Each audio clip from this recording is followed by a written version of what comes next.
O pensador Jean Piaget nos remete à palavra construtivismo. Bem, construtivismo nos lembra o processo de ensino-aprendizagem dividido em 3 etapas, quais sejam assimilação, acomodação e equilibração. Para Jean Piaget, o indivíduo, seja ele criança, adolescente, adulto, jovem adulto, velho, enfim, aprende sempre do mesmo modo. Inicialmente, o indivíduo já tem, então, alguma coisa aprendida. Ele já conhece sobre algo sobre determinado assunto. Então, chega até ele uma nova informação. Esse momento em que uma nova informação chega até a estrutura cognitiva, chega até o cérebro do indivíduo, é chamado de assimilação. Ou seja, na primeira etapa do processo de ensino-aprendizagem, segundo Jean Piaget, o indivíduo assimila a informação. A informação assimilada vai entrar em choque com as informações já estabelecidas na estrutura cognitiva, no cérebro, na inteligência do ser humano que aprende, do aprendente. Esse período de conflito, esse segundo momento em que a informação assimilada entra em conflito com as informações já estabelecidas, é chamado de acomodação. Ou seja, a nova informação se acomoda entre as velhas informações. É um momento difícil de uma inteligência, de uma estrutura cognitiva perturbada, confusa. O aluno, nesse momento, precisa de muito auxílio, de muita ajuda, pois ele tende facilmente a desistir. Afinal, aprender algo novo, fazer esse algo novo se acomodar entre o que já está aprendido é muito complicado, é muito fácil desistir nesse momento. Mas a acomodação passa. E quando a nova informação já está plenamente acomodada entre as velhas informações, esse processo de aprendizado termina com a equilibração. Passa a existir um equilíbrio entre o que havia sido aprendido anteriormente e o que foi aprendido por último. Assimilação, acomodação e equilibração. Isso nos lembra muito um lago.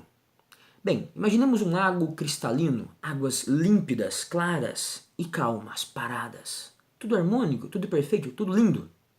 Eis que então jogamos uma pedra, um diamante, uma pedra maravilhosa, enfim, qualquer pedra. Essa pedra causa uma confusão nesse lago. Essa pedra vai fazer o barro que está no fundo do lago subir, as águas ficam revoltas, turvas, sujas. Quando a pedra atingiu o lago assimilou a pedra.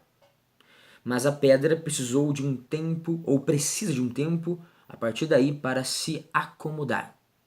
A pedra então lentamente se acomoda no fundo do lago, e mais lentamente ainda a lama que estava no fundo do lago se acomoda em seguida.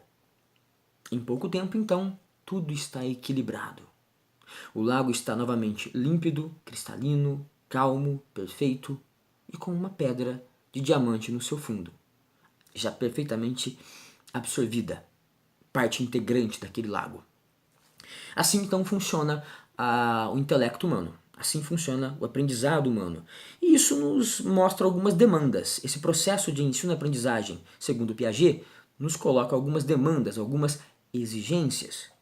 Primeira delas, o aluno deve estar interessado em assimilar, em acomodar e em equilibrar aquela nova informação. O aluno deve ter um espaço aberto pelo professor, pela escola, pela educação, para questionar. O aluno deve ser estimulado a fazer questionamentos. O aluno não deve ser repreendido quando errar, deve perceber que os erros integram de modo saudável e construtivo o processo de aprendizagem. O aluno deve perceber que as evoluções que ele conquista não são genéricas, ou seja, cada aluno evolui de um modo particular, a seu tempo. O aluno deve ser, em suma, ator, deve se sentir ator nesse processo de ensino-aprendizagem. No processo tradicional de ensino-aprendizagem, o aluno era apenas um banco, como diria Paulo Freire, um banco no qual o professor, o aluno seria um banco no qual o professor, o único ator do ensino-aprendizagem, depositaria nesse banco, após abrir a tampa, após abrir o crânio, colocaria as informações que ele bem desejar. Fecharia a tampa e estaria encerrado o processo de ensino-aprendizagem naquele dia, naquele ano letivo, enfim, em todo aquele período de existência do aluno na escola tradicional. Nesse processo todo, o aluno não era chamado a falar, não era chamado a agir, ele era um elemento passivo, uma samambaia, um enfeite na sala de aula. E o professor, o único ator, controlava todo esse processo de ensino-aprendizagem. O ensino não era construído, ele era simplesmente jogado, passado, depositado no aluno, na samambaia. Portanto, o processo que Piaget construiu pressupõe que o conhecimento seja construído. Aluno e professor questionam. O aluno constrói o conhecimento junto com seu professor, com seus colegas, consigo mesmo, com o mundo. O conhecimento passa a ser uma experiência de construção coletiva, mais individualizada, mais questionadora, mais livre. E no ensino-aprendizagem tradicional, os elementos mais pertinentes são a memorização, a repetição, o tornar-se um papagaio e o esquecimento rápido. Ou seja, se você tem um professor que deposita conhecimento sem um aluno, e esse aluno não é ator de nada, esse professor força o aluno a memorizar, a decorar, a repetir, a ser papagaio, uma mistura de samambaia e papagaio, durante 10, 11, 12, enfim, durante toda uma vida juvenil, o ser humaninho, o adolescente, a criança, decora, memoriza, presta um vestibular, passa nesse maldito vestibular e 6 meses depois esquece tudo, ou 90% do que aprendeu, pois 90% do que aprendeu ele não aprendeu, ele memorizou.